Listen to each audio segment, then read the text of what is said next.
አቅጣጫ መቀየር የሚለውን የሐዋርያት ሥራ ምዕራፍ 10 ላይ ያለውን ክፍል እንመለከታለን። የእግዚአብሔር አብዮት ወደኛ መምጣቱ አይቀር እንደሆነ ነው። ማለት ለውጥ እግዚአብሔር ፈጽሞ በማንጠብቀው በማናስበው መስመር ለሚስዮን አገልግሎት ወደኛ ይመጣል። ይህንን ነው ከሐዋርያት ሥራ የምንማረው። እንግዲህ ሶስተኛው ጅምር ነው የሚሉት የመጽሐፍ ቅዱስ ምሁራን ይሄንን መገለጥ በተግባር ስታይ ሶስተኛ ጅምር ነው። ምክንያቱም የሐዋርያት ሥራ ምዕራፍ 10 ላይ በሉቃስ ትረካ ውስጥ ሶስተኛውን ጅምር ያሳየናል። አንደኛው የላይኛው ክፍል የሚባለው ሐዋርያት ሥራ ምዕራፍ 1 እና 2 ላይ ያለው ነው። የበዓለ ሃምሳ ቀን የመንፈስ ቅዱስ መምጣትና ለዛ መምጣት ደግሞ ያደረጉት ዝግጅት ነው። ሁለተኛው የደማስቆ መንገድ የሐዋርያት ሥራ ላይ ምዕራፍ 9 ላይ ጌታ ኢየሱስ ክርስቶስ ከጳውሎስ ጋር የተገናኘበትና ፈጽሞ ባልጠበቁት መንገድ ለወንጌል በራሱ ዘላለማዊ ጥበብ እግዚአብሔር የከፈተው መንገድ ነው። ሶስተኛው የወታደር ቤትና የፋቂው ሰገነት ይባላል። ይሄ የሐዋርያት ሥራ ምዕራፍ 10 የወታደር ቤት እንግዲህ ስለ መቶ አለቃ የኢጣሊያ ክፍለ ጦር በሆነው በዛ በኢጣሊያ ክፍለ ጦር ያለ መቶ አለቃ ላይ ነው አሁን የወንጌል በር የተከፈተው። ጴጥሮስ ደግሞ ትልቅ ራእይ የተቀበለውና የሕይወቱን አቅጣጫ የቀየረው በፋቂው ቤት በሰገነት ተኝቶ ሳለ ነው። እንግዲህ የፋቂ ቤት የወታደር ቤት ነው። አሁን የሚስዮናዊነት የወንጌል መድረክ ሆኖ እዚህ ጋር የቀረበው በመዋቅር አይደለም፣ ከላይ ከሐዋርያት አይደለም። እግዚአብሔር በስራ ላይ ነው። ፈጽሞ ባልታሰበ ቦታ የወንጌል መድረክ ሲዘጋጅ ሲሰናዳ እንመለከታለን። ተልእኮ እዚህ ጋር ግንዛቤ ለተልእኮ ምንድነው? የእግዚአብሔር አዲስ ስራ የሚጀምረው በማይጠበቁ ሰዎች፣ በማይጠበቁ ቦታዎች እና በማይጠበቁ ጊዜያት እና መገናኛ ላይ ይሆናል። ይሄ በጣም ወሳኝ ነገር ነው። አስተውላችሁት ከሆነ በማይጠበቁ ቦታዎች፣ በማይጠበቁ ሰዎች፣ በማይጠበቁ ጊዜያት። ሰዎቹ ማን ናቸው? ቆርኔሌዎስ እና ቤተሰቦቹ ናቸው። በማይጠበቁ ቦታዎች የሚባለውም ጴጥሮስ በቁርበት ፋቂው በስምዖን ቤት በሰገነት ላይ ነው ያለው። ኢየሩሳሌም ቤተ መቅደስ ላይ አይደለም። በማይጠበቁ ጊዜያት ይላል። ጴጥሮስ ጸሎት ላይ ነው ያለው። እቅዱ ውስጥ አልነበረ። መንፈስ ቅዱስ ጣልቃ ሲገባና ወደ ፈለገበት ሲያመራው እንመለከታለን። አገልግሎት ለሶስተኛ ጅምሮች ማለትም ላልተጠበቁ የተልእኮ አቅጣጫ ለውጦች ትኩረት መስጠት አለብን። ብዙ ጊዜ ከመዋቅር ዓመታዊ በጀት እቅድ እንደዚህ ተሰብስቦ ይባላል። ጥሩ ነው እንደ ሰው በእቅድ መኖር በጸሎት መኖር። ግን አንዳንድ ጊዜ መንፈስ ቅዱስ ወዴት እንደሚያመለክት ያንን አጋጣሚ መጠቀም በጣም ተገቢ ነው የሚሆነው። የመጽሐፍ ቅዱስ እንግዳው አዲስ ዓለም እዚህ ጋር ያልተጠበቀው ባርቲን የተባለ ሰው ወደ ቅዱሳት መጽሐፍት ዓለም ስንገባ የእኛን ዓለም እንደ እግዚአብሔር ዓለም እናያለን። በመለኮታዊ እንቅስቃሴ የተሞላ እዚህ ጋር መለኮታዊ እንቅስቃሴ ወዴት ነው እየሄደ ያለው? ለወንጌል አዲስ በር የሚከፈተው የቱ ጋር ነው የሚሆነው? ይህ ክፍል አገልጋዮችን የሚያስተምረው ቅዱሳት መጽሐፍትን እንደ ተመልካች ሳይሆን እንደ ተሳታፊ እንዲያነቡ ነው። የሆነ እግዚአብሔር የከፈተው በር አለ፣ የከፈተው አጋጣሚ አለ። በዛ ላይ ለመሳተፍ ነው መጽሐፍ ቅዱስ ማንበብ ያለብን። የእግዚአብሔር ዓለም በእኛ ዓለም ውስጥ እንዲሰበር እንዲገባ መጠበቅ አለብን። እግዚአብሔር በራሱ አሰራር የእኛን አሰራር አንዳንድ ሰባብሮ ይጥላል። ባለፈው ምዕራፍ 8 ላይ እንዳየነው ለስደት በሄዱበት ነው ቤተክርስቲያን ተከላ የተቀጣጠለው። ሐዋርያት አቅደው አይደለም። እግዚአብሔር ሁሉ ጊዜ በስራ ላይ ነው። ተልእኮን ወይም ሚሽን አስቀድሞ እየተከናወነ ወዳለ መለኮታዊ ድራማ መግባት እንደሆነ አድርገን ማየት አለብን። እግዚአብሔር የሆነ ነገር እየሰራ አለ የሆነ ቦታ። እኛ እዛ ጋር ተሳታፊዎች ነን፣ ተጋባዦች ነን እንጂ ሚሽን የፈጠርንም እኛ አይደለንም። ሚሽንን የምንቆጣጠረውም እኛ አይደለንም። የእግዚአብሔር የሚሽን ስራ እንቅስቃሴ ወዴት እንደሆነ ያንን ማየት ማዳመጥ መለየት ተገቢ ነው። እንግዲህ ይሄንን ነው የምናየው። ቆርኔሌዎስ ለአሕዛብ ተልእኮ እንደ ናሙና ነው፣ ፕሮቶታይፕ ነው የሚሉት። ወደ አሕዛብ ሐዋርያትን እግዚአብሔር ሲበትናቸው ወይንም ደግሞ እነሱ ከለመዱበት የእነሱ የአይሁድን ስርዓት ብቻ ተከትለው ከሚሄዱበት ፈጽሞ ባልጠበቁት መንገድ ወደ አንድ አቅጣጫ ሲመራቸው ነው የምንመለከተው። ቆርኔሌዎስ የሚወክለው ኃይልን፣ ደረጃን፣ ግዛትን መቶ አለቃም ነው። እንግዲህ የሰው ኃይል አለው፣ ደረጃ አለው፣ መዋቅር መቶ አለቃ ግዛት አለው። በሆነ ወታደር ውስጥ ነው ያለው። ቁርጠኝነትን፣ ናፍቆትን፣ መንፈሳዊ ረሃብን፣ እግዚአብሔርን የሚፈራ ነው ይሄ ሰው። ይሄ ሁሉ እግዚአብሔር የፈጠረው አጋጣሚ እንጂ በአንድ ሰው አስተምሮ መዋቅር የሆነ ጾም ጸሎት የተከናወነ ነገር አለ። የተልእኮ አተገባበር የሰላም ሰዎች እኛ ባልጠበቅናቸው ቦታዎች ሊገኙ ይችላሉ። እነ ቆርኔሌዎስ በሚስዮን ቋንቋ የሰላም ሰዎች ይባላሉ። ማለት ሰዎች ሲመጡ አሁን ጴጥሮስ ሌላ ቦታ ተአምራት ሰርቶ ብዙ ሰብኮ ነው ምዕራፍ 2 ላይ የምናየው። ወገኖች ስለዚህ ምን እናድርግ ብለው በኢየሱስም እመኑ ብለው ብዙ ከብሉይ ኪዳን እየጠቀሰ ምናምን ሰብኮ ነው። እዚህ ጋር ግን የሰላም ሰው ማለት ለወንጌል የተጠማ ሰው፣ እግዚአብሔር ያዘጋጀው ሰው፣ በሆነ መንገድ ብቻ ልቡ የተስተካከለለት ሰው አለ። በኃይል ውስብስብ እንዲያውም በተበላሹ ቦታዎች ውስጥ ሁሉ ሊገኝ ይችላል። ይሄ ሰው የሰላም ሰው ዱርዬዎች ውስጥ ሊገኝ ይችላል። ሃይማኖተኞች ውስጥ ሊገኝ ይችላል። በጣም በተወሳሰበ ይሄ ሰው አሁን በፖለቲካ ማዕቀፍ ውስጥ የሚሰራ መቶ አለቃ የተባለ በወታደር ቤት እንዴት ለወንጌል የተሰናዳ ሰው ይገኛል? የእግዚአብሔር አሰራር ፈጽሞ ከኛ አሰራር ውጭ ነው። እነሱም እንዲህ ሊሆኑ ይችላሉ። በፖለቲካ ውስጥ የተጠላለፉ፣ በኢኮኖሚ የተሳሰሩ፣ በማህበራዊ ሁኔታ የተባበሩ፣ ነገር ግን ለእግዚአብሔር ጥልቅ ረሃብ ያላቸው አንዳንድ ሰዎች በፖለቲካ ውስጥ ያሉ እግዚአብሔር ልባቸውን ያዘጋጃቸው ሰዎች አሉ። ሌላ ጊዜ በኢኮኖሚ በጣም የመጠቁ ሰዎች ለእግዚአብሔር ወንጌል እግዚአብሔር በህልም በራእይ ተናግሮ ያዘጋጃቸው ሰዎች፣ ሌላ ጊዜ በማህበራዊ ሁኔታ ይተባበሩ ማለት በጣም ሶሻል ላይፍ ላይ ቁልፍ የሆኑ ሰዎችን እግዚአብሔር ሊያዘጋጅ ይችላል። ነገር ግን ዞሮ ዞሮ ለእግዚአብሔር ጥልቅ ረሃብ ያላቸው ናቸው። አሁን እግዚአብሔር የሆነ አብዮት ያፈነዳል ለሚስዮን በሆነ ሰው ህይወት ውስጥ። ይህን ነው የምንመለከተው። ከቤተ ክርስቲያን በፊት እግዚአብሔር ተልእኮውን ይጀምራል። እግዚአብሔር ይቀድማል ከቤተ ክርስቲያን ሁሉ ጊዜ።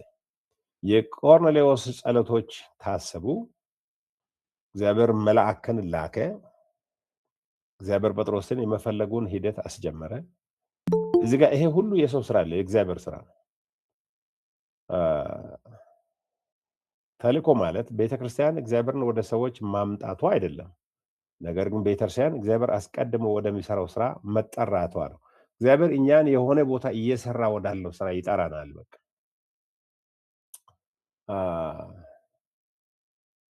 ፍለጋው የለውጥ ኮንቨርዥን አካል ነው ማለት። ፍለጋው ማለት ምን ማለት ነው?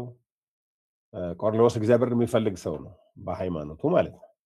ቆርኔሌዎስ ጴጥሮስን መፈለጉ የድሮ ማህበራዊ ስርዓት መናጋቱን ያሳያል። ማለት አይዛብ ወደ አይሁድ አይቀርብም።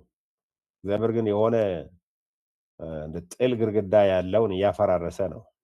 ተመሳሳይ ኃይልን ያጋልጣል። የሰው ተዋረድ የመለኮት ስልጣን ነው። ለአገልጋዮች የሚሆን ትግበራው እዚህ ምንድን ነው? ምዕመናን መፈለግን፣ መጠየቅን እና ወደ ሌላ መንቀሳቀስን ዋጋ እንዲሰጡ አስተምሩ። ማለት ሰዎች በንግድ ቦታ፣ በስራ ቦታ፣ ለትምህርት በሄዱበት እግዚአብሔር የሆነ ስራ ይሰራል። እነዚህ የተልእኮ ተግባራት ናቸው፣ የለውጥም አካል ናቸው። እዚህ ጋር ትንሽ ላቁምና አሁን እዚህ ጋር አንዳንድ የዚህ ኮርስ ተሳታፊዎች ያላችሁበት ሁኔታ በጣም ነው የሚገርመኝ። ኬንያ ውስጥ አላችሁ፣ ደቡብ አፍሪካ ውስጥ አላችሁ። እናንተ እዛ ጋር ደቡብ አፍሪካ ሄጄ ይህን ስራ ሰራለሁ፣ ኬንያ ገብቼ ይህን ሰራለሁ ብላችሁ አይደለም ሄዳችሁት። እናንተ እዛ እንደምትሄዱ ማንም የተናገረም ሰው የለም። እውነት ውሸት? እስቲ ሀሳባችሁን አካፍሉ። እስቲ በተለይ ኬንያ እና ደቡብ አፍሪካ ያላችሁ ወገኖች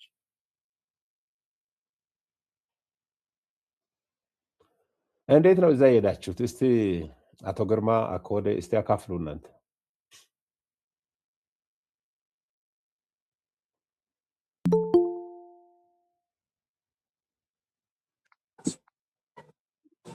እሺ ዶክተር፣ እኔ ያለሁት ሳውዝ አፍሪካ ነው። ያው እንዳልከውም እግዚአብሔር ከዘላለም ያቀደው ሀሳብ በህይወታችን ያው በአንድም በሌላም ይፈጸማል። እኛ ባቀድነው ሳይሆን እግዚአብሔር ባቀደው ነው። እኔ እውነት ለመናገር እዚህ ሀገር እንደመጣ እዚህ እንደምኖር ከተወሰኑ ዓመታት በፊት አላቅም ነበር፣ ግን የእግዚአብሔር ፕሮግራም ሆኖ ከዛም እዚህ ሀገር ደግሞ በዚህ አሁን ባለሁበት የህይወት ስርዓት እንደሚሆን አላቅም ነበር።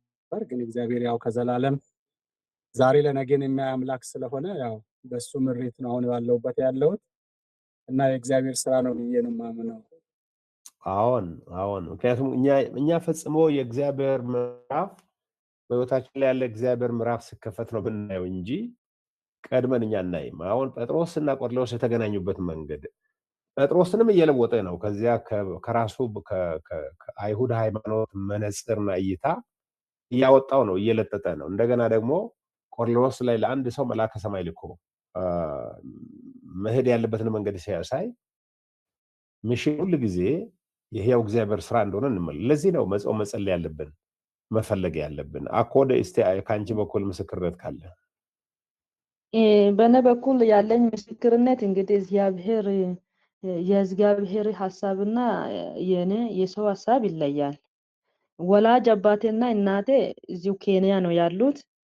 እኔ ደግሞ ደቡብ ቡርጂን ያደኩት፣ እዛ ነው የተማርኩት፣ እዛ ነው የቆየሁት። ፈጽሞ እንግዲህ ቤተሰቤ ለአያቶች ስለተወጡኝ እዛ ይኖራለሁ እንጂ ወደዚህ እመጣለሁ የሚል ሀሳብ በበኩል አልነበረኝም። ነገር ግን እንደዚህ አይነት ሀሳብ ሆኖ ከትምህርት መጽሐፍ ቅዱስ ትምህርት ልማር ወደ ኬንያ መጥቼ በዛ ከቆየሁ በኋላ የትዳር የእግዚአብሔር ፍቃድ ሲሆን በትዳር ምክንያት ወደዚህ ሊገባ ቻልኩኝ። ፈጽሞ ያላሰብኩት ሀሳብ ነው ይሄ እንግዲህ። አዎ፣ ስለዚህ በስራ በትዳር በጦርነት ሰው ሲፈናቀል የተለያየ ፈጽሞኛ ማንጠብቀው ነገር ውስጥ ስንገባ ለእኛም ይመስለን ነገር ሁሉ የተበላሸ ነው የሚመስለን፣ ያለቀ ነው የሚመስለን። ግን እግዚአብሔር ይሄ በብሉይ ኪዳንም ሩትን ከሞዓብ ወደ እስራኤል ያመጣበትን መንገድ ስንመለከት እንደዚህ የተለያዩ ሰዎችን እግዚአብሔር በእንደዚህ አይነት እንግዲህ ለጦርነት እንኳን ተማርካ ማለት በጦርነት ምክንያት ተማርካ ሄደችው እቺ የንዕማን ቤት ሰራተኛ እንኳን እንዴት ለንዕማን ፈውስና እውነተኛውን እግዚአብሔርን እንዲያውቅ ምክንያት እንደሆነች ስንመለከት እግዚአብሔር ማይዋጀው ማይጠቀመው ለራሱ ዓላማ የማያውለው በዚህ ምድር ያለ ክስተት የለም። አንዳንድ ጊዜ ጦርነት፣ ረሃብ ያፈናቅላል። ሰዎች ከሙስሊም ቤተሰብ ተነስተው አውሮፓ ምድር ይገባሉ፣ አሜሪካ ምድር ይገባሉ። እዛ ውስጥ የጌታን ፍቅር ያያሉ። የእግዚአብሔር ስራ ከአእምሯችን በላይ ነው። ለዚህ ነው ቤተክርስቲያን በሚሽን አገልግሎት ውስጥ ተሳታፊ ናት። እግዚአብሔር ወደሚንቀሳቀስበት፣ እግዚአብሔር እጁን ወደሚያንቀሳቀስበት፣ ዓላማውን ወደሚፈጽምበት ተሳታፊ ናት እንጂ ሚሽን ፈጣሪም አድራጊም አይደለችም። ታዛዥ፣ ተሳታፊ፣ የእግዚአብሔር ሐሳብና ፈቃድ ፈጻሚ ናት ቤተክርስቲያን። እና በእንደዚህ አይነት ሁኔታ ማየት በጣም ወሳኝ ነው የሚሆነው። ምክንያቱም በተገደበ መነጽር አይደለም የምናየው፣ የእግዚአብሔርን ሉዓላዊነት፣ ዘላለማዊነት እንመለከታለን። እሺ፣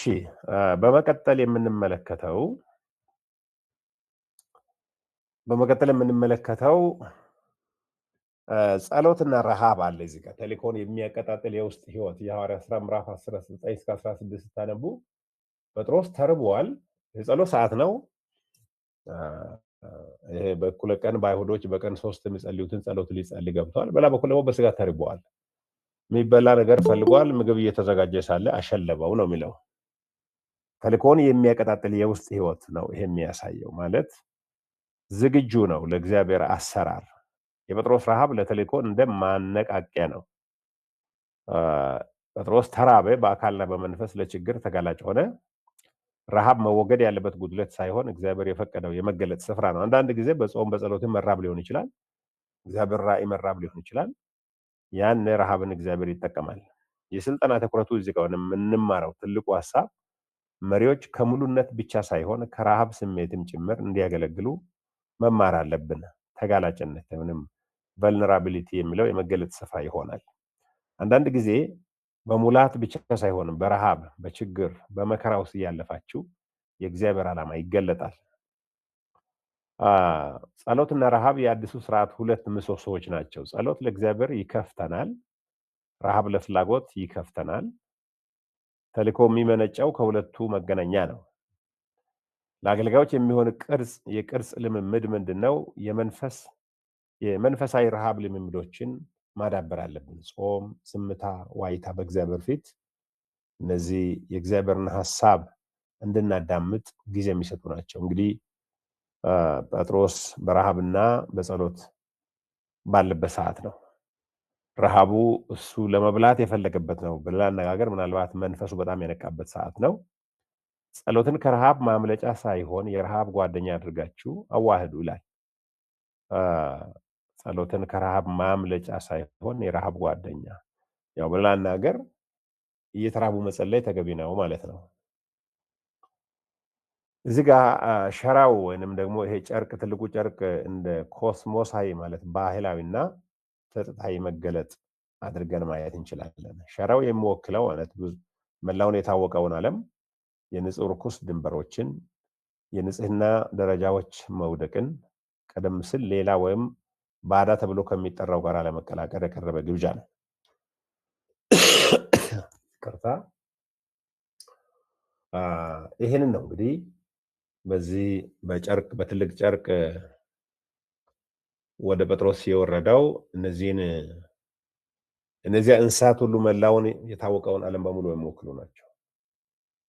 ንጹህ ርኩስ ብለው ጴጥሮስ በአእምሮ እሱ የገደበውን ድንበሮችን ባህላዊ ድንበር፣ የልማድ ድንበር፣ የአይሁድ ድንበር ሁሉ ጥሶ ወንጌል ወደ ተለያየ ከባህል ወደ ባህል ሊሻገር እንደሚያስፈልግ ጴጥሮስን ወደ ተለየ ምዕራፍና እይታ እግዚአብሔር እያሻገረው እንደሆነ እንመለከታለን።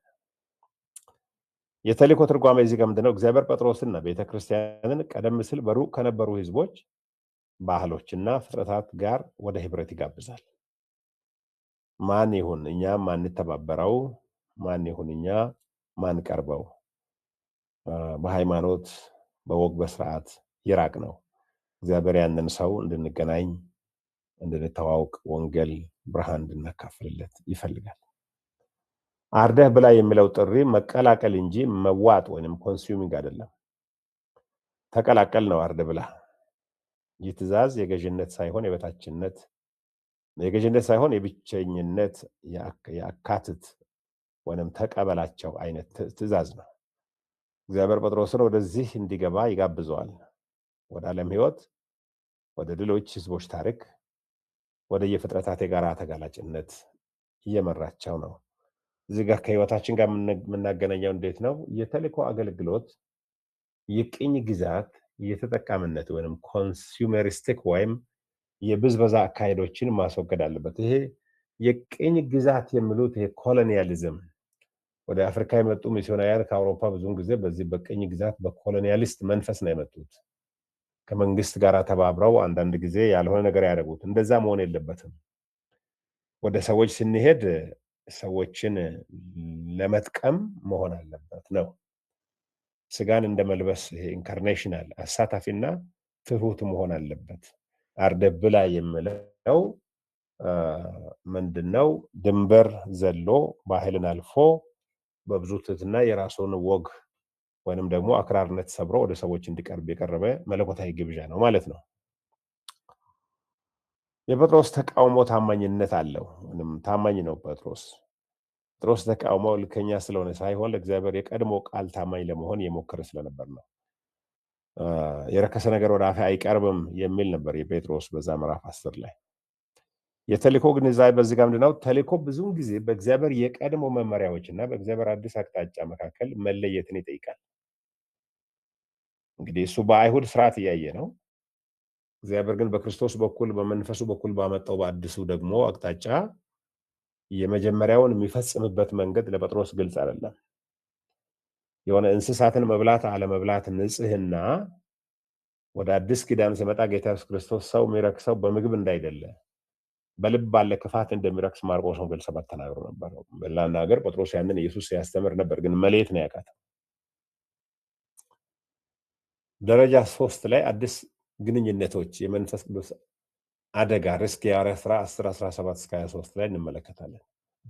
እዚህ ጋር ጴጥሮስ ያየው ራእይ አውቶማቲካሊ ወዲያው ትርጉሙ አልተሰጠውም። እነዚህ እንስሳትን አርደህ ብላ የተባለው በሰማይ የሚበር አይዋፋት፣ በምድር የሚሳቡ እንስሶች፣ ባለ 4 እግሮች፣ በምድር የሚሳብ የሚለው እንሽላሊትንም እባብንም የቀላቀለ ነው። እዚህ ጋር ማምጣት ነበረብኝ ለእናንተ። በሚሽን ኮርስ በፊት አይተን ነበር ማለት ምናልባት ሌላ ጊዜ እንመልከት ይሆናል። ግን የተለያየ አይነት ግብዣ ላይ የተጋበዘው ጴጥሮስ። የጴጥሮስ ራእይ በግል አልተብራራም ማለት ወዲያው ትርጉሙ አልመጣለት። ትርጓሜው የመጣው የአሕዛብ መልእክተኞች ሲደርሱ ነው። የቆርኔሌዎስ ዘመዶች ሲደርሱ ነው ትርጉም የመጣው። ሳትጠራጠር ከነዚህ ሰዎች ጋር ተነስና ሂድ። አንዳንድ ጊዜ ራእይ እናያለን፣ ህልም እናያለን፣ ትርጉሙ አይገባንም። ጴጥሮስ እያሰላሰለ እየተጨነቀ ቆየ ነው የምለው። አንዳንድ ጊዜ በቆይታ ብዛት ይመጣል። እግዚአብሔር በፈቀደ ጊዜ መልእክት ወደ ልባችን ሊመጣ ይችላል። ስላያችሁ ብቻ ትርጉሙ ይሄ ነው ብላችሁ አትቸኩሉ። ምናልባት ከተቸኮልንም አቅጣጫ የመሳት ነገር ሊኖር ይችላል። የመሪነት መሪ ጥሪያችንን ብቻችንን አንተረጉምም። እግዚአብሔር የሚልካቸው ሰዎች እንድንተረጉመው ይረዱናል። ማለት የቆርኔሌዎስ ዘመዶች መምጣት ነው ለጴጥሮስ ራእዩ እንዲተረጉም የረዳው። ሳትጠራጠር ከእነርሱ ጋር ሂድ እኔ ልኬሃለሁ ብሎ እግዚአብሔር መንፈስ ቅዱስ እስኪናገር ድረስ ራእዩ ትርጉም አልገባው። መለኮታዊ ማህበረሰብ አደረጃጀት አለ እዚህ ጋር። መንፈስ በሁለቱም ወገን ይንቀሳቀሳል። ማለት በሚፈልጉት በአሕዛብ ማለት በቆርኔሌዎስም በኩል በሚፈልገው በጴጥሮስ ማለትም በመልእክተኛውም በኩል እግዚአብሔር ሁለቱንም እየቀረጸ ነበር ወደ ወንጌል እውነት ለማድረስ። እግዚአብሔር ከሰው ዕቅድ በላይ የሆኑ ግንኙነቶችን ያቀናጃል። የአገልግሎት ልምምዱ እዚህ ጋር ምንድነው? መሪዎች መለኮታዊ ጣልቃ ገብነቶችን እንዲያውቁና እንዲተባበሩ ማሰልጠን አለብን። እግዚአብሔር ከለመድነው ከቤተ ክርስቲያናችን መዋቅር አሰራር ባለፈ መልክ ጣልቃ ሊገባ ይችላል። ወደ እርኩሱ ቤት መግባት ጴጥሮስ ወደ ቆዳ ፋቂ ቤት ገባ። ይህ ድርብ እርኩሰት ያለበት ቦታ ነው። እንዴት ነው እስቲ ድርብ እርኩሰት ያለው እዚህ ቦታ ማን ነው እስቲ የገባው? ቆዳ ፋቂ ለጴጥሮስ ድርብ እርኩሰት ነው። እንዴት ነው የሚሆነው? የገባው ሰው አለ?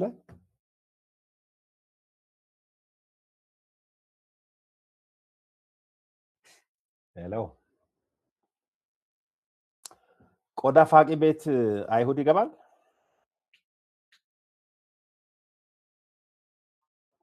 አይገባም ማለት አይገባም። ሁለተኛው ቆዳ ውስጥ በራሱ ይሄ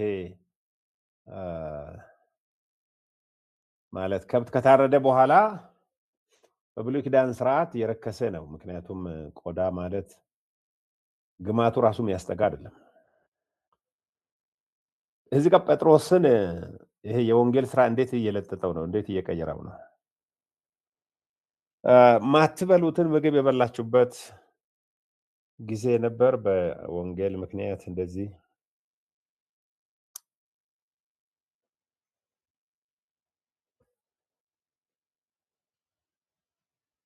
ኦኬ ኤኒዌይ ገጥሞኛል ዶክተር አንድ ጊዜ። እሺ እንዴት ነበር? ሰፈሩን ባላወራ ጥሩ ነው። እና በሄድኩበት ማለት ነው የሞተ ከብት ስጋ በልቻለሁ። ኦኬ። የሞተ ከብት ምንም ስጋ የሌለ በራሱ ጊዜ አርጅቶ ድቅቅ ብሎ መልክ የሌለ የሞተ ከብት ስጋ አበሉኝ እኔን አንድ ጊዜ። በባህሉ ከብት በጣም ውድ ስለሚሰጥ የሚጣል ስጋ የለም አይደል? በጣም ከባድ ነው። በባህላቸው ከብት ሳይሞት አይታረድም። ከብት ሳይሞት አይታረድም። ታማ የሞተች አንድ ላም ነበረች። እንደ ትላንትና እኔ ሰውየውን ሊሰብክ ሲመጣ ብረቱ ላይ ተኝታለች ብቻዋ። እንደ ዛሬ ደግሞ እንደገና ሰውየውን አገኛለሁ ብዬ ሲመጣ ላሚቷ ሞታ አርደው የሆነ እሳት እንትን ላይ እንትን ይላሉ፣ ከታች እሳት ያሞቃሉ ሊያደርቋቸውና ከዛ ያው ቀቀሉና ብላ አሉኝ። እኔ እንግዲህ እግዚአብሔር አሻግረኝ አልኩና በላው። እንግዲህ እንደምንም ተቸግሬ ማለት ነው። ካልሆነ አይሰሙኝም። አንዱ ቻይና ነው መሰለኝ ሚስዮናዊ ሄዶ የዛ ሀገር እባብ ይበላልና እባቡ ደግሞ እንደኛ አገር የዶሮ ብልት ያው ተቀቅሎ ሲመጣ ይታያል። ሚስዮናዊ ስለሆነ በልቶ እግዚአብሔር እኔ ወደ ውስጥ አስገባለሁ አንተ ውስጥ ጠብቀው እንዳይወጣ ብሎ ጸለያል። ከባድ I will take it down, Lord, you keep it down አለ። እኔ ወደ ውስጥ ወደ ጎርጆ አስገባዋለሁ አንተ እዛ ጠብቀው ማለት እንዳይወጣ ማለት ነው። ወደ ላይ እንዳይለው እንግዲህ ነው የጸለየው። እሺ ጥሩ ልምምድ ነው። ስለዚህ አንድ ባህል ውስጥ የገባችሁ አላችሁ። ሌሎቻችሁስ ይሄ ይከብዳችኋል ይሄን ማንሳት? አንዳንዶቻችሁ ወጋው መተው እኔ ደግሞ ከኔ ፓስተር የሰማሁት ምስክርነት ነው። እሱም ወደ ኬንያ ለአገልግሎት ሄዶ ነበር። ቻይና ውስጥ ነው። ምግብ ያቀረቡት ምግብ እንቁራሪት ነው። ስጋ እንግዲህ በጣም ኖርማሊ አድርጎ ነው የሰሩት። አልተቆረጠም፣ ብልት አልወጣም፣ እንዳለው ነው የተቀቀለው። ወንጌል ስለሆነ እንግዲህ በላ። ሲያኝኩም አይታኘክም፣ ሲቦጭቅ አይቦጨቅም። እንዲሆኜ ገባሁ። ይሄ እንግዲህ ለወንጌል ብዬ እንዲሆኜ ገብቻለሁ አለ ለኛ ገብቶ ፓስተር አህመድ እና አካባቢውን እንግዲህ የነሱን ምግብ ጠልቼ ለነሱ ወንጌል መናገር አልችልም። ስለዚህ እግዚአብሔር ወይ እንግዲህ እየበላው ያለውት ነገር በአካባቢዬ ማይበላና ማይደረስበት ነገር ቢሆንም አሁን ግን ለወንጌል እየበላሁ እንዳለ እየኝ ተመልከተኝ ብዬ አልቅሼ እየነካከስኩ ከዛ ወጣሁ አለ።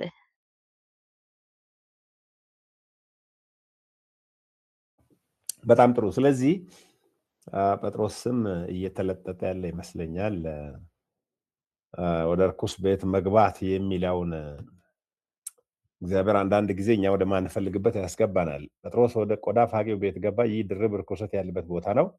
የአሕዛብ መልእክተኞች አብረውት ገቡ። ትግበራው ምንድነው? ለኛ የተልእኮ ስራ የሚከተሉትን ይጠይቃል። ድንበሮችን መሻገር፣ ቦታን መጋራት፣ ከሌላው ወገን መስተንግዶን መቀበል። እንግዲህ አይጥም ሆነ ውሻ አንዱ አሜሪካዊ ሲነግረን የኛ ሚስዮን አስተማሪ ነበር። በዲፕሎማ ደረጃ ለመጽዱስ ማር እየሰበከ ነው። እየሰበከ በመስኮት ወደ ውጭ ሲያይ ትልቅ ውሻ ታስሯል። በመስኮት እያየ ነው። በኋላ በሳ ሰዓት የቀደሙ ትልቁ ውሻ ወዴት ነው ብሎ ስጠይቀው የምትበላው እሱን አይደለም እንደ ብለው እንዳናገሩ ነገረን። ማለት በእርግጥ አሁን በኢትዮጵያ ምግብ ባህል ብቻ ሰዎች ሌላ ጋር ልንቸገር እንችላለን። እሺ ተልእኮው የሚጀምረው በመናገር ሳይሆን በመቆየት ነው። ጴጥሮስ ከመስበኩ በፊት ከነዚህ አሕዛብ ጋር አደረ። ማለት አደረ ስል ኢነሰንስ ከነሱ ጋር ቆየ፣ አዳመጠ። ምን ለምን ጠራችሁኝ አለ። ተልእኮው ግንኙነታዊ እንጂ ፕሮግራማዊ አይደለም። አንዳንድ ጊዜ ምንም ሳትናገሩ ከሰዎች ጋር እንድትቆዩ እግዚአብሔር ይፈልጋችኋል።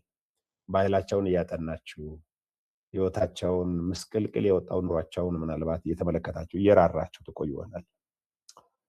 የአገልጋይ ክህሎት በዚህ ጋር ምንድነው? ምእመናን አብሮ የመገኘት ፕሬዘንስ፣ መንፈሳዊ ስነ ስርዓትን መማር አለባቸው።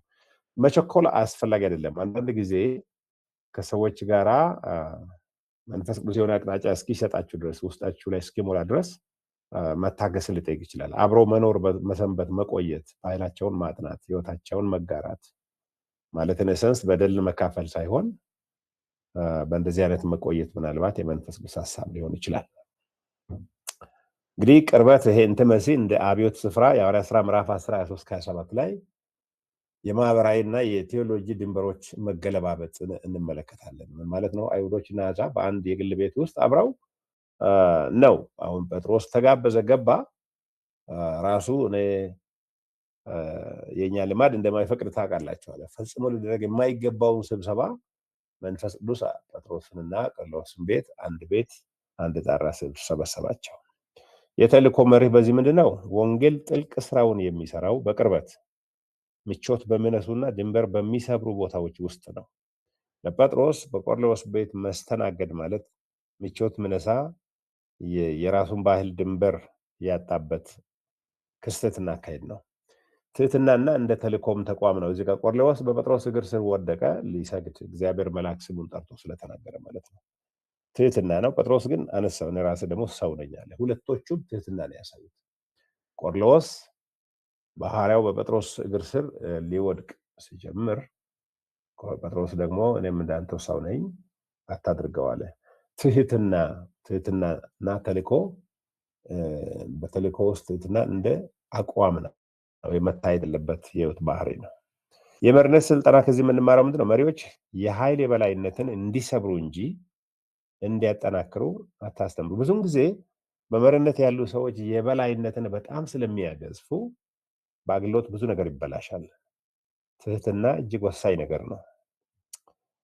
ቤተሰብ፣ ጓደኞች እና ቤተሰቦች የለውጥ መፈልፈያ ናቸው። ማለት ቆርኔሌዎስ ሰብስቦ የጠበቃቸው ጓደኞች፣ ቤተሰቦች ናቸው። ወንጌል መጀመሪያ በጠባብ ቦታዎች ይሰራጫል። ቅርበት ከስፋት ይቀድማል። በቅርብ ሰዎች፣ በጓደኞች፣ በቤተሰብ ውስጥ ነው የሚጀምረው። እዚህ ጋር የተልእኮ ስልት ምንድነው? ለቤተሰቦች፣ ለአነስተኛ ማህበረሰቦች፣ ለአራት ጠረጴዛዎች ማለት በተለያየ ማህበራዊ ጉዳይ በምሳ በምን የምንገናኛቸው ሰዎች እና ለጓደኝነት ቅድሚያ መስጠት አለብን። ያ ቦታ የለውጥ ወይንም ደግሞ የወንጌል አገልግሎት ተልእኮ መጀመሪያ ቦታ ሊሆን ይችላል። ለመለኮታዊ ድንበር መተላለፍና አዲስ ማዳመጥ ይላል። እዚህ ጋር ደግሞ 10:28-43 ላይ እግዚአብሔር የራሱን ድንበሮች ተላለፈ። እግዚአብሔር የቃል ኪዳን ድንበሮችን ተሻገረ። እስራኤልን ለመተካት ሳይሆን እስራኤልን ጥሪ ለመፈጸም ማለት ነው። እግዚአብሔር አስቀድሞ ለአይሁድ ነበር። አሁን የራሱን እግዚአብሔር ያበጀውን ድንበር ከፍቅሩ የተነሳ ሌሎችን ለማዳን ስል እግዚአብሔር ተሻግሮ ነው የሚሰራው። ለአገልጋዮች የቴዎሎጂ እርምት እዚህ ጋር ምንድነው? የመተካት ንድፈ ሐሳቤ ሱፐርሴሽኒዝም ማለት ቤተክርስቲያን እስራኤልን ተክታለች የሚለውን አይደለም። ቤተክርስቲያን እስራኤልን አተካም፣ ግን የሚሆነው ምንድነው? መቀላቀል፣ አይሁድና አሕዛብ አንዱ አንዱን መቀባበል ነው። አሁን ዛሬ ብዙም ጊዜ ቴዎሎጂ ያለ ቤተክርስቲያን እስራኤልን ተክታለች ምናምን የሚባል አስተምሯል። አይደለም። እግዚአብሔር አይሁድና አሕዛብን ቀላቅሎ እየተጠቀመ ነው ያለው። በጌታ ያመኑ አሉ ዛሬም አይሁዶች አሕዛቦችንም አንድ ላይ። አዲሱ የተልእኮ ትእዛዝ ማንንም እርኩስ አትበል ነው። ይህ እንዲሁ የመቻቻል ጉዳይ አይደለም። ይህ እግዚአብሔር ቅድስና እንዴት እንደሚሰራ የሰጠው አዲሱ ትርጉም ነው። ልምምዱ ከዚህ ምንድነው? ተግባራዊነቱ ቤተክርስቲያን አሁንም ሰዎችን እርኩስ ብላ የምትፈርጅባቸውን ቦታዎች በመለየት እነዚህን እንቅፋቶች እንዲያፈርሱ አገልጋዮች ማሰልጠን አለባቸው። ከዚህ ጋር ምንድነው የምንማረው? ማለት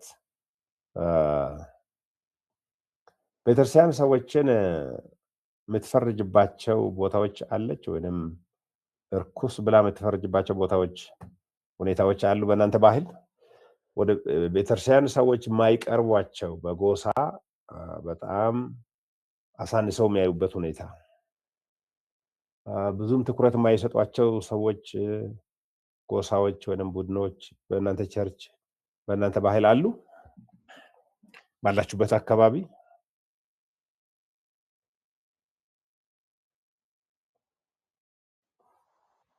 ይሄ ለምሳሌ በአውሮፓ ላይ በዚህ በስራ ምክንያት የሄዱ አፍሪካን አሜሪካንስ ብዙም ጊዜ እንደዛ ይታያሉ።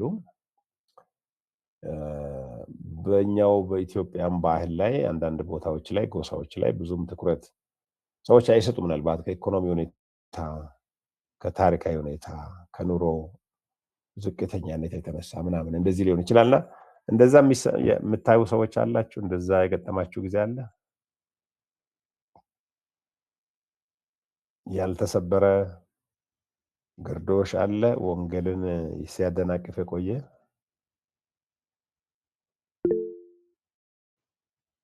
እሺ፣ አቶ ግርማ እጅ አንስተዋል። እሺ፣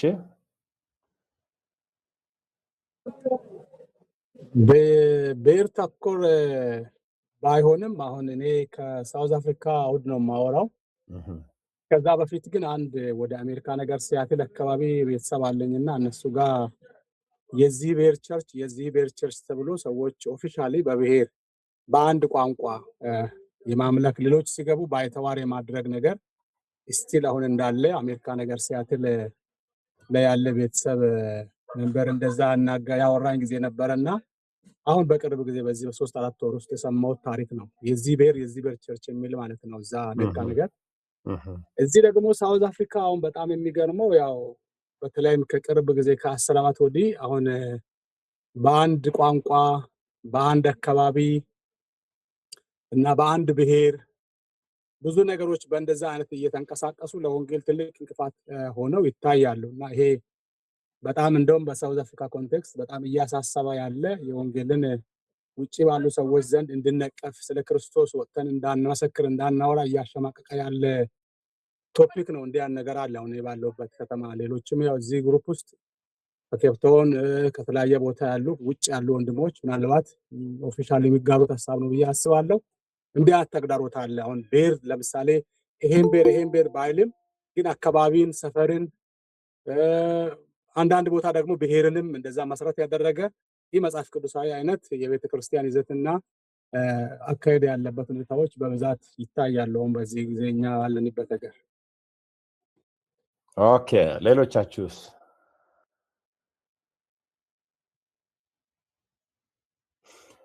ኦኬ፣ ሌሎቻችሁ ለማካፈል ካልፈቀዳችሁ በስተቀር ኢትዮጵያ ውስጥም ይሁን አሁን ውጭ ሀገርም ላይ ሰይጣን ቤተክርስቲያንን እንደ አቶ ግርማ ንግግር ለማዳከም ከሚጠቀምባቸው ስትራቴጂዎች አንዱ በጎሳና በዘር መከፋፈል ነው። ይሁድ ዕለት ላይ ይዘምራሉ፣ ይሰብካሉ፣ ይጸልያሉ፣ ግን ለራስ ብሔር ልዩ ቦታ መስጠት፣ እንደገና ደግሞ አልፎ ተርፎ በኢትዮጵያ በዚህ በፖለቲካ ንቅናቄ ምክንያት ከአንድ አካባቢ አንዱን ብሔር የማሳደድ፣ የመግደል፣ የማራቆት፣ የማቃጠል ሁሉ ንቅናቄ ወይንም ይሄ አሰራር በሚከሰትበት ጊዜ ክርስቲያኖች በኃይል ተሳትፈዋል። ቸርች ሽማግሌዎች፣ ወንጌላውያን ሳይቀሩ የተሳተፉበት አጋጣሚ ነበር። ይሄ እጅግ አሳዛኝ የሆነ ስራ ነው። ምክንያቱም ይሄንን ነው እንግዲህ ወንጌል ይሄንን ካልሰባበረ ቤተክርስቲያን ደግሞ በዚህ በወንጌል እንደተለወጠ ሰው ወይም ኢማን የተለወጠ ህይወት ካላሳየች ዝም ብሎ ሃይማኖታዊ ድርጅት ነው የሚሆነው እንጂ የክርስቶስን አቃፍነት፣ ፍቅርና ምህረት አያሳይም። ጌታ ኢየሱስ ክርስቶስ በጠራራ ፀሐይ ከሴት ጋር ለምን ያወራል ብለው ደቀ መዛሙርት እስኪሰናከሉ ድረስ ዮሐንስ ወንጌል 4 ላይ ከሳምራዊት ሴት እሷ ራሷ አንተ አይሁዳዊ እኔ ሳምራዊ ምን ይብረት አለን ውሃ የምትጠይቀው ብላ እስክትል ድረስ ደቀ መዛሙርቶቹ እስኪገረሙ ድረስ ያንን ባህላዊ ድንበር አይሁዶች ማያናግሩበትን ማይጠጉበትን ባህላዊ ድንበር ወይንም ደግሞ ብሔርተኝነትን፣ ቡድንተኝነትን ሰባብሮ ነው ኢየሱስ ክርስቶስ ከለምጻሞች ጋር ከኃጢአተኞች ጋር በላ ብለው ሃይማኖት አክራሪዎች አይሁድ መሪዎች ሁሉ ሲወቅሱት ነበር። እንግዲህ ጴጥሮስ ከዚህ ጋር ቢቆይም አሁንም ቢሆን ያ ቶሎ ብሎ ወደ ህይወቱ አልተዋሄደምና ነው መንፈስ ቅዱስ አሁን ደግሞ እየዘረጋው ያለው። ምናልባት በዚህ ኮርስ የተሳተፈን ባለንበት ሁኔታ በእርግጥ ከልባችን ብሔርተኝነትን፣ ጎሰኝነትን፣ ቡድንተኝነትን የሚሰብር በክርስቶስ ያላችሁ እምነት ህይወታችሁን ለውጧል ወይ? ያለ ወንጌል ትልቅ መሰረት እንደሆነ መታወቅ አለበት። አለበለዚያ ዝም ብሎ የሃይማኖት ስብስብ ቡድን የሆነ ቦታ ተቀመጥን እንጂ ሰዎች በእኛ ክርስቶስን ማየት አይችሉም። የእርሱን ፍቅር፣ የእርሱን አቃፍነት፣ የእርሱን ምህረት ለምጻሞችን ያነጻበት፣ ኃጢአተኞችን ያስጠጋበት። ለምጻሞች ማለት ቀላል ማህበረሰብ ክፍል አይደሉም። ሉቃስ ወንጌል 17 ይመስለኛል የሆነ ቦታ ዳር ያሉ ናቸው። ለራሳቸው እድር ማህበር መስርተው ያሉ ናቸው። ምክንያቱም ወዲያው ከቤተሰብ ይለያሉና ወደ እነሱ መንደር ነበር ኢየሱስ ተራመደው። ወደ በአጋንንት ወደ ተያዙት፣ መቃብር ወዳሉት፣ ለምጻሞች ወደ ሆኑት በጣም የሚገርም ይሄ ባህላዊ ሰንሰለት አጥር ሰብሮ ነው ኢየሱስ ያገለግለው እና ያ አቃፍነት፣ ያ አንድነት፣ ያ ምህረት፣ ያ ቸርነት በእኛ ቸርች በእኛ በግል ህይወት ማይታይ ከሆነ ሰዎች እኛን እንደ ክርስቶስ ሰዎች አዩት። አንዳንድ ያደግንበት ባህል በጣም ዘረኛ ሊሆን ይችላል፣ በጣም አግላይ ሊሆን ይችላል። እኛም በዛ ተጠምቀን ሳይቆረቆረን የምንኖር ከሆነ የወንጌል መልእክተኛ መሆን አንችልም። እንግዲህ ከዚህ ውስጥ ነው ጴጥሮስን ጌታ ኢየሱስ ክርስቶስ ወይም እግዚአብሔር መንፈስ እያወጣው ያለው። ተነስና አርደ ብላ የሚለው ቃል ከበድ ያለ የጴጥሮስን ህይወት በሙሉ የሚያናጋ መለኮታዊ አብዮት ነው። በህይወቱ ላይ ለውጥ እያመጣ ነው ያለው። ኦኬ፣ ስለዚህ ፓስተር መጨምረው ሀሳብ አለኝ። ኦኬ፣ እኛ ጋር አሁን የቀበልተኝነት፣ የጎሰኝነት ክርስትና ጣዕሙን ያጣበት ህይወት ውስጥ ነው እኛ ያለ ነው። ጸጋችን እንኳን እስከሚሞት መስበክ እስከሚያቅተን መዘመር እስከሚያቅተን ጸጋ ያለን ማለት ነው።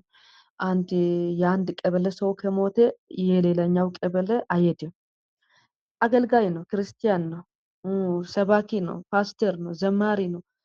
ግን አንድ ቦታ ሰርግ አለ ከተባለ የክሌ ቀበሌ ከሆነ የክሌ ጎሳ ከሆነ የክሌ ቤተሰብ ከሆነ እንዲህ አይነት ክፍፍል አለ። እና ደግሞ አሁን አንዲት ልጅ ለትዳር ከተጠየቀች እናቷ ምንድናት? ንጹህ ቤተሰብ ነው? ምን አለበት? የአባቷ እንዴት ነው? ምን አይነት ዘር ነው? የተኛው ጎሳ ነው? ይሄ አይነት ነገር አለ። ብዙ ብዙ በቃ ይሄ ነገር እንደ ካንሰር እና እንደ ነቀርሳ ሆኖ በቃ በጣም ያስቸግረናል። ይሄ ትልቁ እኔ ባለሁበት አካባቢ እና ኬንያ ላይ እና የወረረ ወረርሽን ሆኗል። ይሄ በቤተ ክርስቲያን ላይ በጣም የጸሎት ርዕስ አድርጌም እየጸለይኩበት እየታመምኩበት ያለ ነገር ነው። አሁን አንድ ክርስቲያን ነን፣ አገልጋዮች ነን። አንዱ ቀብለን ሄዶ አይቀብርም። ወንጌላዊ ሰባኪም አለ፣ ሸማግሌም አለ። በቃ አመራር ቤተክርስቲያን ክርስትና የተንጸባረቀበት ቦታ ክርስትና አለ የተባለበት ቀበሌ ላይ ከዚህ አንዱ ተጋብተዋል፣ ድረዋል፣ አክስት አጎት አለ፣ ለለቅሶ አይሄዱም። ክርስቲያኖች ናቸው። የዚህ አይነት ይሄንን ቀንበር እንዴት አድርገን እንስበር የሚል ጥያቄ ነው እስካሁን ድረስ ያለኝ። አሁን ስትናገር ይሄ ነገር ደግሞ ውስጥን እየነካ አለ። ይሄ ነገር በጣም ተስፋፍቶ እኛ ጋር ይታያል። እንግዲህ ደፋር የሆኑ ስብከቶች፣ ትምህርቶች ቤተክርስቲያን ውስጥ ሊሰጡ ይገባል። ትምህርት ብቻ ሳይሆን ደግሞ ለዚህ ህይወታቸውን የሰጡ ሰዎች ደግሞ በዚህ በራሳቸው አንድነት ያንን በምጥስ ደግሞ አንድነት ወደ ሰዎች ሊዘረጉ ይገባል። ምሳሌ የመሆን ህይወት ትምህርትም ያስፈልጋል፣ ህይወትም ያስፈልጋል። መመካከር አለባቸው። ተመሳሳይ ሀሳብ በዚህ መንፈስ ቅዱስን በህይወታቸው መሾም ለውጥን ለማሳየት የቆረጡ ሰዎች ህብረት፣ አንድነት ሊኖራቸው ይገባል። ያንን የሚሰብር ትምህርት ደግሞ ከታላላቆች ትምህርት ሊሰጥ ይገባል። እግዚአብሔር መንፈስ ቤተክርስቲያን ከማይሰራበት አንዱ ምክንያት ብዙ ምክንያቶች አንዱ ይሄ የተንሰራራው የጎሰኝነት የቡድንተኝነት መንፈስ ነው። እግዚአብሔር መንፈስ እንግዲህ አይሁድ ቢሆን አህዛብ፣ ባሪያ ቢሆን ጨዋ ልዩነት የለም በክርስቶስ ሁሉም አንድ ናቸው ብሎ ጳውሎስ በገላትያ ላይ 3:28 ሲናገር እነዚህ ኮንሰርቫቲቭ የሆኑ አይሁዶች ካልተገረዙ አህዛብ ሊድኑ አይችሉም የሚሉ የሙሴን ሕግ በአህዛብ ክርስቲያኖች ላይ ለመጫን የሚፈልጉ ሰዎችን አመጣጥ ለመምታት ስፈልገው በክርስቶስ እስከሆንክ ድረስ ይሄ ካልተጨመረ ብለህ የምትለው ነገር የለም የሚለው የሚያስተምረው እና አሁን በሁሉም ቤተክርስቲያናት ቡድንተኝነትና ጎሰኝነት ቤተክርስቲያንን እየወረሰ ነው። እንደው ቤተክርስቲያን የሆነ የጎሰኞች ማህበር እስኪመስል ድረስ አንዱ አንዱን የሚያጠቃበት፣ የሚያዋርድበት፣ የሚያፈናቅልበት፣ የሚያቃጥልበት፣ መርዙን የሚረጭበት ቦታ እየሆነ ነው እና ይሄ እጅግ አሳዛኝ ነው። የሐዋርያ ስራ ደግሞ የዛ ተቃራኒ ነው አጠቃላይ የሚያስተምረው እና እንግዲህ አህዛብ ቆርለው ስጋ ወስዶ ጴጥሮስ እንዲያደር፣ እንዲመገብ፣ እንዲተባበር ሲያደርግ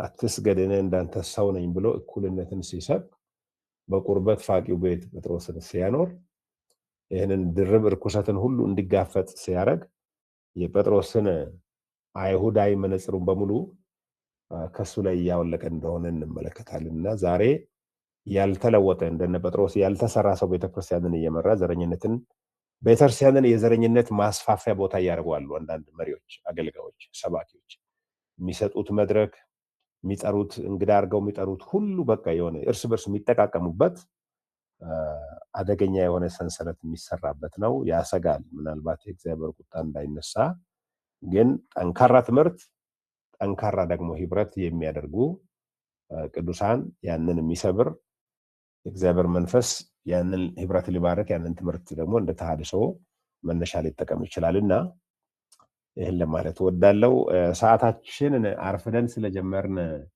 አሁን 2:20 ነው የሚለው ወይም 8:20 በፈረንጆች ነው የሚለው። እንዴት ይሻላል? እንቀጥል ኦር አቁመን ሌላ ጊዜ እንመልከተው? ምዕራፍ 10ን ሊጨርስና ምዕራፍ 11 ይቅር። እንደሱ ይስማማቸዋል? እሺ ምዕራፍ 10ን ሊጨርስ ኦኬ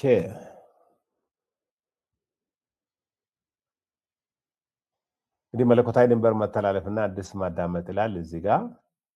እግዚአብሔር ራሱን ድንበሮች ተላለፍ የሚለው ይሄ ብሉይ ኪዳንን ስለ ንጽህና አስተምሮ እግዚአብሔር የፈጠረውን መስመር አሁን ደግሞ ያ በአዲስ ኪዳን እንዴት ፍጹም እንደሚሆን ጴጥሮስን እያሳየ ነው። ጴጥሮስ ግን ከኢየሱስ ጋር በቆየበት ብዙም እየተማረ አይመስልም። ከመናገር በፊት ማዳመጥ አለብን። ጴጥሮስ ከመስበኩ በፊት ቆርኔሌዎስን አዳምጧል። ማዳመጥ እንደ ቅዱስ ስርዓት ነው። የተልእኮ ልማድ ከዚህ የምንማረው ምንድነው? መሪዎች በሌሎች ታሪኮች ውስጥ በተለይም በውጭ ሰዎች ታሪክ ውስጥ የእግዚአብሔርን ጣልቃ መስማትን መማር አለባቸው። ማለት የእግዚአብሔርን ቃል መስማትን መማር አለባቸው። የጴጥሮስ ስብከት ዓለምን እንደገና እንደ መቅረጽ ነው። ኢየሱስ የሚከተሉትን እንደገና ይተርካል።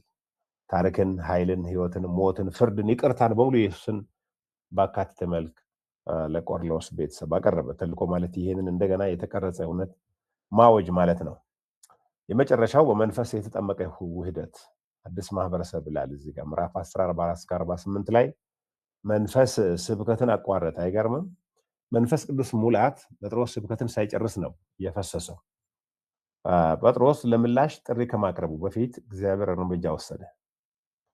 ምን በተሰበከው ምን ተሰማችሁ ብሎ ሳይጠይቅ፣ ለምን ኦልሬዲ እግዚአብሔር እየሰበከው ቆይቷል። ይህንን ቤተሰብ ቆርኔሌዎስንና ቤተሰቡን መንፈስ እንደ ሐዋርያት ሥራ ምዕራፍ 2 ወረደ በአሕዛብ ላይ። የተልእኮ እውነት እዚህ ጋር ምንድን ነው? መንፈስ ብዙውን ጊዜ ከቤተ ክርስቲያን መዋቅሮች ፈጥኖ ይንቀሳቀሳል። እኛ የሆነ ኮንፈረንስ አውጥተን የሆነ ነገር አድርገን ብለን የሆነ የለመድነው መዋቅር አለ። እግዚአብሔር መንፈስ ግን ይቀድማል። ሁሉ ጊዜ ሰዎች ህይወት ላይ የሚሰራውን ስራ ቀድሞን ይሰራል። ግልበጣው ምንድነው? አሕዛብ ለእስራኤል መሰከሩ፣ በልሳኖች ወደ እስራኤል ተናገሩ። የምስክርነት አቅጣጫው ተቀየረ። የአገልግሎት አንድምታው በዛሬው ጊዜ አናሳዎች፣ ስደተኞች፣ የተገደሉና የውጭ ማህበረሰቦች ለተቋቋመችው ቤተክርስቲያን የእግዚአብሔር ተመራጭ ምስክሮች ሊሆኑ ይችላሉ። እዚህ ጋር ምንም ጴጥሮስ ሄደ እንጂ ተናገረ እንጂ እሱ ያደረገው ነገር የለም። እሱ ገና ስብከቱን ሳይጨርስ የእግዚአብሔር መንፈስ ፈሰሰ። አንዳንድ ጊዜ የእግዚአብሔር እንቅስቃሴ ከሰዎች ከመዋቅሮች ከቤተክርስቲያን ይቀድማል። ያንን አቅጣጫ ማየት እንድንችል እግዚአብሔር አይኖቻችንን እንዲገልጥ መጸለይ ነው። ስለዚህ እዚህ ጋር የሚገርም ህብረት ነው አሁን የምንመለከተው። ጥምቀት እንደ መቀላቀል እንጂ እምነት ብቻ አይደለም። ጥምቀት አይሁድን እና አሕዛብን ወደ አንድ ታሪክ ይቀላቅላል። በኢየሱስ ታሪክ ውስጥ ያሳትፋቸዋል። ውሃ የሚያመለክተው ይቅርታን ብቻ ሳይሆን የጋራ ህይወትን ነው። ታላቁ ተአምር ከእኛ ጋር ቆይ የሚል ነው። አሕዛቦች ናቸው የሚሉት ጴጥሮስን። ታሪኩ የሚያበቃው በልሳን ወይም በጥምቀት ሳይሆን በእንግዳ ተቀባይነት ነው። ቀናት እንዲሰነብት ለመኑት። የተወሰነ ቀናት ከኛ ጋር ቆይ። ይህ የአዲስ ህዝብ ምስረታ ነው። የስልጠናው ትኩረት እዚህ ጋር ምንድን ነው? ተልእኮ የሚጠናቀቀው አንድ ሰው ክርስቶስን ሲቀበል ብቻ ሳይሆን ህይወትን አብረን ስንጋራ ነው። ቅድም ትኩረት ያደረግነው ይህንን ነው። ግን ይህን ስለሚያውቅ ነው ሰይጣን እንግዲህ ዘረኝነትና ጎሰኝነትን እንደ ሰርደው ቤተክርስቲያን እያበቀለ ልክ አረም እህልን እንደሚውጥ እንደሚያንቅ ዘረኝነትና ጎሰኝነት በወንጌል የሚገኘው በክርስቶስ ደም የተገኘውን አንድነት እያፈራረሰ ያለው። ይሄ ደግሞ ሚስዮናዊነትን፣ ወንጌል ባላደራነትን፣ ብርሃንና ጨው የመሆንን ማህበረሰብ ውስጥ ተጽዕኖ የመፍጠርን አቅም በሙሉ ሽባ ነው የሚያደርገው። ምክንያቱም ሰዎች ወደኛ ይመለከታሉ። ከኛ የከፋ ዘረኝነት፣ መርዘኝነት አለ ነው የሚሉት። አንዳንድ ጊዜ አሕዛቦች ይሻላሉ እስኪባል ድረስ በቤተክርስቲያን ውስጥ ያለው ዘረኝነትና ጎሰኝነት፣ ክፍፍልና ብጥብጥ፣ አድመኝነት የወንጌልን አቅምና ጉልበት የሚያሳጣው ነው ይገኛልና እግዚአብሔር እናንተን ምን ይታወቃል? እንደ ዘር ሊጠቀማችሁ ይችላል። እንደ ቅሬታ ሊጠቀማችሁ ይችላል። በምታቀርቡት ትምህርት፣ በምታሳዩት የህይወት አቋም፣ ለሰዎች በምትዘረጉበት አካሄድ፣ በተለይ በችግር በመከራ በሐዘን በስቃይ ያሉት ድንበር የሚጥስ የዘረኝነትን የጎሰኝነትን አጥር የሚሰብር ክርስቶሳዊ የሆነ ርህራሄ ይዛችሁ በምትቀሩበት ጊዜ ሰዎች የወንጌልን ምስጢር በእውነት ሊያዩ ይችላሉ። ስለዚህ ህይወትን በጋራ መምራት ኤክስክሉዥን ይሉታል ፈረንጆች። ይሄ ነጥሎ አግሎ ሰውን አስቀምጦ አገልግሎት ይመስላል። ቤተክርስቲያን ውስጥ ዛሬ ስልጣን ላይ ለመውጣት ሰዎች የሆነ መዋቅር ላይ መሰላል ለመጠቀም የሚሰሩት ሴራ፣ ድብቅ አጀንዳ አይደለም ወንጌል ያገኘው ሰው ቀርቶ ከአሕዛብ ያሳንሳቸዋል። እና ይህንን ለመጋፈጥ መዘጋጀት ጥሩ ነው የሚሆነው። ለተልእኮ መሪዎች የሚሆኑ ቅርጽ ልምምዶች ረሃብንና ጸሎትን ማዳበር አለብን። ቅድም ያየነው ተጋላጭነትን እንደ መገለጥ ስፍራ መቀበል አለብን። ጥልቅ ማዳመጥን መለማመድ አለብን። ድንበር ተሻጋሪ መስተንግዶን ማድረግ አለብን። የማህበረሰብ ልምምዶች በልዩነት ውስጥ የጋራ ማዕድ እና ህብረት ሊኖረን ይገባል።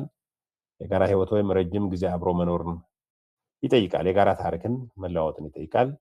በማህበረሰብ ውስጥ መንፈሳዊ የመለየት ብቃት ያስፈልጋል። የተልእኮ አቋሞች ትህትና፣ ገዥነት ሳይሆን ትህትና ነው የሚያዋጣን። ጉጉት፣ ጥርጣሬ ሳይሆን አዲስ ሰዎች ጋር ስንሄድ የሚያጠራጥር ሊሆን ይችላል፣ ግን ህይወታቸውን ለማወቅ፣ ለማጥናት፣ ለመቀላቀል ልንጓጓ ይገባናል። መገኘት ፕሮግራም መደርደር ሳይሆን በእኛ መገኘት አብሮ በመሆን የሚሰራ ስራ አለ።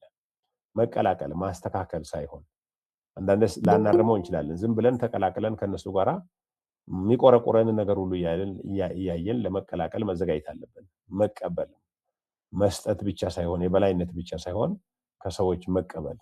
ለቤተክርስቲያን መዋቅራዊ አንድምታዎች ከሰዎች መሳብ አትራክሽናል ሞዴል ወደ ግንኙነታዊና አብሮነት ሪሌሽናል ኢንካርኔሽናል ሞዴል መሻገር አለብን። ይሄ ነው እንግዲህ ጴጥሮስ ያደረገው። ያልተጠበቁ ምስክሮችን ማብቃት ማለት የቆርኔሌዎስ ቤተሰብ በሚገርም ሁኔታ ከዚህ በኋላ ድልድይ ሊሆኑ ነው ወደ አሕዛብ ለሚሻገር የወንጌል አገልግሎት። ምዕመናን የእግዚአብሔርን ስራ ከቤተክርስቲያን ድንበሮች ውጭ እንዲያዩ ማሰልጠን አለብን። አንዳንድ ጊዜ እኛ እሑድ ነው የምንጠብቀው። ምናልባት የእግዚአብሔር ፕሮግራም በስራ ቦታ ነው ያለው። ከአይሁድ ማህበረሰቦች ጋር ግንኙነቶችን እንደገና መገንባት፣ የተዛባ ታሪክን ማረም ያስፈልጋል። እንግዲህ ከዚህ በመቀጠል የምናየው ምዕራፍ 11 ነው፣ ግን ሰዓታችን ስለማይበቃ በዚህ እናበቃለን። ምንድነው የተማራችሁት ከሐዋርያት ሥራ ምዕራፍ 10 ላይ ለወንጌል አገልግሎት? ምንድነው በልባችሁ የቀረ ይዛችሁ የምትሄዱት ነገር ምንድነው? ከዚህ ብዙ እንዳላዋያችሁ ጊዜ ይገድበናል፣ ግን ብዙ ነገር ነው። በተለይ ይሄ ባህላዊ ድንበር፣ የዘረኝነት ድንበር፣ የቡድንተኝነትን መንፈስ የሚሰብር መዘርጋትን ወንጌል ይጠይቃል። ባላችሁበት ቦታ ከሰዎች ማህበራዊ፣ ኢኮኖሚያዊ እና ሌላም ድንበር እኛ የሰራነው ድንበር አለ። ያንን የምጥስ ቸርነት፣ ክርስቶሳዊ ርኅራኄ፣ ፍቅር ይዘን ወደ ሰዎች የምንዘረጋ ከሆነ የእግዚአብሔር መንፈስ ያንን አጋጣሚዎች ለሰዎች መዳን፣ ለእውነተኛ ህብረት እኛን እንደመነሻ ሊጠቀመን ይችላል። ጥያቄ ያለ ያልገባችሁ የምታነሱት ነገር በዚህ በጸሎት ከመደምደማችን በፊት?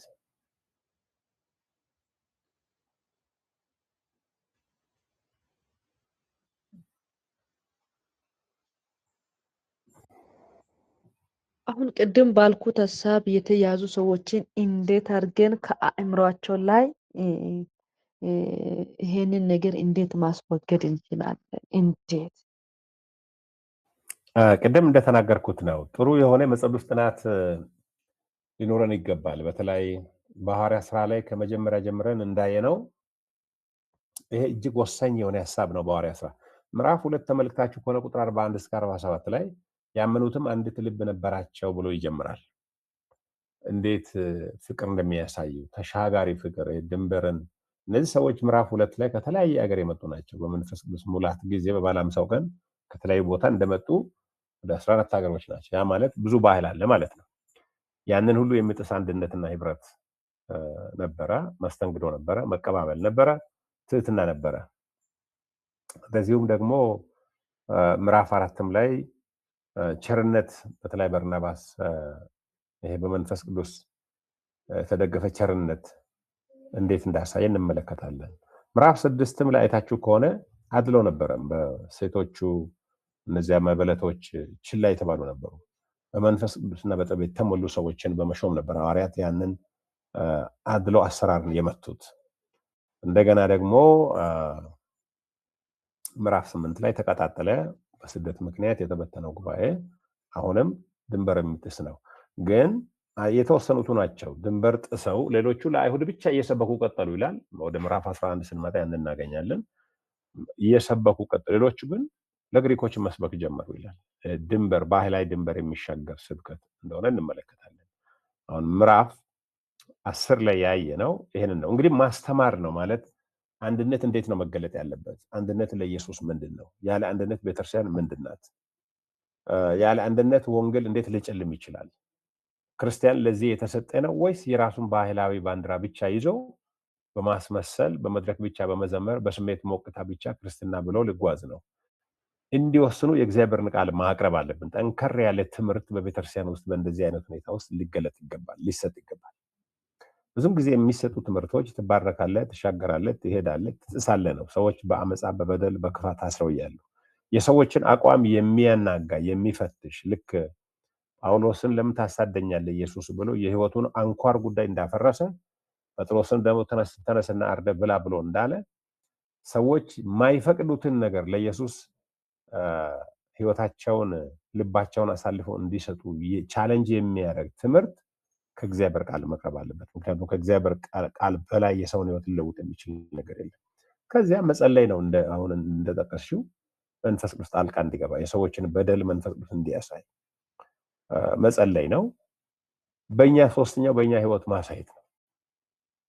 ማስተማር እግዚአብሔርን ቃል በዚህ ጉዳይ እንደገና መጸለይ ጊዜ ወስዶ እግዚአብሔር መንፈስ እንዲወቅሳቸው። ምክንያቱም የእግዚአብሔር መንፈስ ዓለምን ሊወቅስ ነው መጣው። አንዱ ስራው መውቀስ ነው። ስንጸልይ እግዚአብሔር መንፈስ ይወቅሳቸዋል። ሶስተኛው በእኛ ህይወት ማሳየት ነው። ከዘረኝነት ከጎሰኝነት ከአካባቢያዊነት ያለፈ በዛ ሰፈር ሰዎችን ካሰረው ባህል ያለፈ ምሳሌ የሚሆን ህይወት በዚህ ድንበርን በሚሻገር ባህላዊ ጎሰኝነትን ድንበር የሚሻገር ህይወት በእኛ ህይወት መኖር ነው። ሶስትን እንድናደርግ የእግዚአብሔር ቃል ይመክረናል።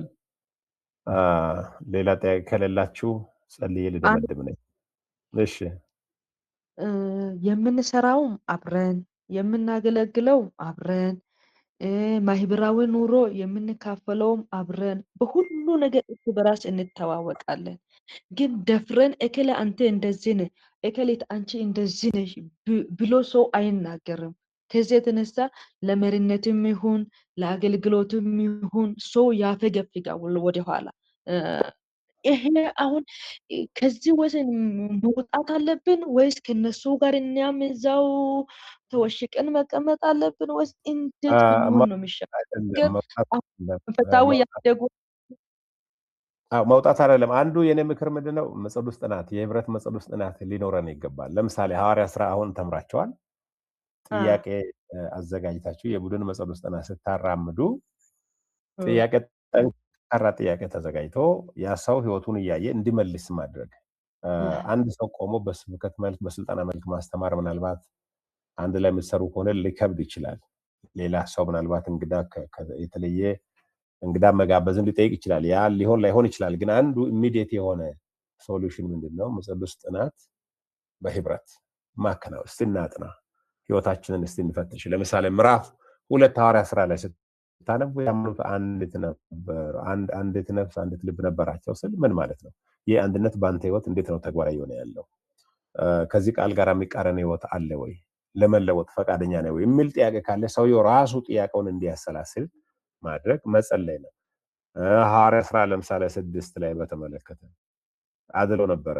እንዴት ነው አድለውን እነሱ ከዚያ ጉባኤ ላይ ያነሱት? እኛስ ፈቃደኞች ነን ወይ? ይሄ እግዚአብሔር ቃል እንዴት ነው ከኛ ጋር የሚለው ጥያቄዎችን ማዘጋጀት ይቻላል። ያ ማለት ያ ግለሰብ እኔን ሰበከኝ ብሎ ሳይል ጥያቄው ራሱ ህይወቱን ሰርስሮ እንዲገባ መጸለይና ማስተማር ነው። መለየቱ ጥሩ አይመስለኝም። መጠቀም አለብን፣ መጸለይ አለብን። ያንን አጋጣሚ እግዚአብሔር እንዲጠቀም መጸለዩ ተገቢ ይመስለኛል። እሺ፣ ይሄን ያክል ካለን ከዚያ በላይ እግዚአብሔር መንፈስ በስፍራ ሁሉ አለ፣ ጥበብና ማስተዋል ይሰጣቸዋል። ጸልዩ። እግዚአብሔር መንገድ አለው። እሺ፣ እንጸልያለን። አቤቱ አምላካችን እግዚአብሔር ሆይ ስለዚህ የህይወት ቃል እናመሰግናለን፣ እናከብራለን። በዚህ ቃል ስለተጻፈው መለኮታዊ እውነት ዘመን ዘለል ስለሆነው ሐሳብ ሁሉ እናከብራለን። ሐዋርያ ሥራ እንደተመለከትነው በነ ጴጥሮስ ህይወት የነበረውን ውስንነት ሁሉ የሰባበረው የእግዚአብሔር መንፈስ ዛሬም በቤተክርስቲያናችን ወገኖች አንስተው በሚያወሩት የዘረኝነት፣ የጎሰኝነት፣ የጎጠኝነት ጌታ ሆይ ብዙ አደግን እንኳን በሚሉ አገሮች ላይ ብሔር ስም ጠርተው የዚህ ብሔር ቸርች የዚህ ብሔር ፓስተር ተብሎ ይጠራል። ጌታ ሆይ ጌታ ኢየሱስ ክርስቶስ በቀራንዮ መስቀል የሞተው ለእንደዚህ አይነት ዘረኝነትን ለማስፋፋት ሳይሆን ሰዎች በፍጹም አንድነት ዓለም እስኪደነቅ ድረስ የክርስቶስን የምህረት፣ የፍቅር፣ የርህራሄ፣ የአንድነትን ህይወት በሰዎች ህይወት ለማሳየት ነውና አሁን ያነሳነውን እውነት ሁሉ አንተ ከኛ በላይ ታውቃለህ። እኛ ትንሹን ነው የምናውቀው። ወደ ዙፋን ፊት እናመጣለን እነዚህን አገልጋዮች እንድትጠቀማቸው በጸሎት ጥናት በህብረት ማድረግ ባለባቸው ማሰልጠን ማስተማር ባለባቸው ጉዳይ ቤተክርስቲያንን ህመም በሚዳስስ መልኩ አገልግሎትን አቀናጅተው ማገልገል ይችሉ ዘንድ መንፈስ ቅዱስ ሆይ ጥበብና ማስተዋል ስጣቸው። አንተ የጊዜ ሁሉ ባለቤት ነህ፣ የእውቀት ሁሉ ባለቤት ነህ። እንዴት ማገልገል እንደሚገባቸው እነሱ በሚወሰኑበት በማይችሉበት ሁኔታ ሁሉ መንፈስ ቅዱስ ሆይ በብርሃኔ በማስተዋሌ አስታጥቃቸው፣ የለውጥ ምክንያት አድርጋቸው። ይሄ ኮርስ ጌታው ለብዙዎች በረከት ይሁን። ቤተክርስቲያን ጉድለቷን እግዚአብሔር ሆይ ለዚሁም ደግሞ የተለያየ ውስንነቷን የምታይበት ጌታዊ ብርሃን ሆኖ ይቃል ይቀርብ ዘንድ አገልጋዮችን እንድትጠቀማቸው በኢየሱስም ጸለይኩ። ክብር ሁሉ ለአንተ ይሁን። የቀረውን ጊዜ ሁሉ አንተ ተረከብ በጌታ በኢየሱስ ክርስቶስ ዘላለማዊ ስም አሜን። ጌታ ብስቶ አሜን። ተባረኩ። አሁን አንዱ ምንድነው ሊሆን የሚችለው ምናልባት ኔክስት ዊክ ወይም ደግሞ ከ15 ቀን በኋላ ፈተና ይኖራቸዋል። እስካሁን ምዕራፍ 1 እስከ 14 ያለውን የተማርነውን ምን ያክል በልባችሁ እንዳቆያችሁ የሚፈትሽበት ጊዜ ይሆናልና ተዘጋጁ። ብዙ የሚከብድ አይደለም፣ ግን ጃስት ምን ያህል በልባችሁ እንደቀረ ለማየት ነው። ሰዓት ላይ ምስጋኑ ጋር በደንብ ኮሙኒኬት ያላረኩም የሚያውቅ መስሎኛል። አላወቀም። በዛ ሁኔታ ሰዓት በደንብ መጠቀም አልቻለም። ጌታ ኢየሱስ ይባርካችሁ። ለምልሙ። በሰላም ቆዩልኝ።